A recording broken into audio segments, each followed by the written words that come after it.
Fear. It's something we all experience, often in ways that are hard to explain. For some, it's heights, spiders, or public speaking. For me, my biggest fear was failure.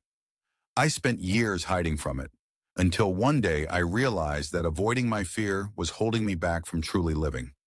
Growing up, I was the kind of person who aimed for perfection. I didn't try things unless I was certain I'd succeed. Failure was something I just couldn't accept. And so I began turning down opportunities, avoiding risks, because I was terrified of falling short. It didn't hit me all at once. But one day, as I watched friends pursue their dreams, take risks and grow, I noticed that I was in the same place. My fear of failure was keeping me stagnant. They were moving forward, and I was stuck. Then came an opportunity that I had dreamt of, a chance to present at a major event. It was everything I had worked toward. But as soon as the invitation came, so did the voice in my head. What if you mess up? What if you embarrass yourself in front of everyone? My fear of failure was louder than ever. For days I wrestled with myself. Should I take the chance? Or should I play it safe and avoid the possibility of failure? I felt paralyzed. Saying yes meant opening the door to my deepest fear, but saying no meant I'd stay exactly where I was. Finally, I realized something. Avoiding my fear had cost me more than any failure could. So with a shaky hand and a deep breath, I decided to face my fear head on. I replied with a yes, committing to the presentation that would either lead to success or failure. As the days ticked down, I practiced endlessly.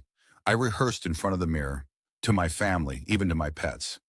I thought that maybe if I prepared enough, I could eliminate every possibility of failure.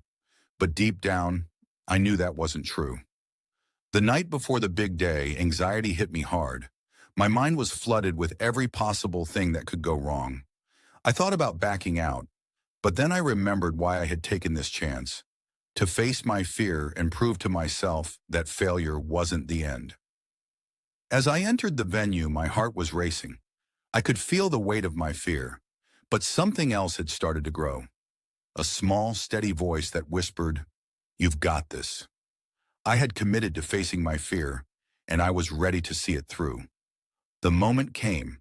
I stepped onto the stage, facing a sea of faces. My fear was still there, but so was something else. Courage. I took a deep breath, and I began. I wasn't perfect. I stumbled on a few words, but I kept going. As I spoke, I realized that it didn't matter if I was flawless. What mattered was that I was standing there doing it. I wasn't just speaking, I was growing, learning, and finally letting go of the need to be perfect.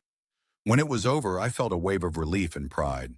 I hadn't been perfect, but I had faced my fear. For the first time, I realized that failure wasn't something to fear. It was just a stepping stone. Looking back, facing my fear taught me that failure is not the end. It's a teacher.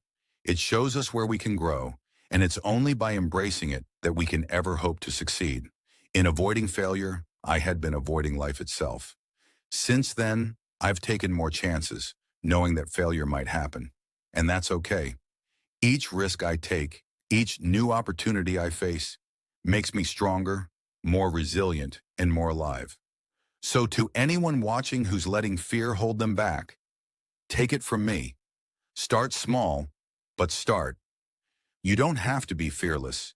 You just have to be brave enough to take the first step. Thank you for joining me on this journey. If you found something meaningful here, consider subscribing or sharing this video with someone who needs a bit of encouragement.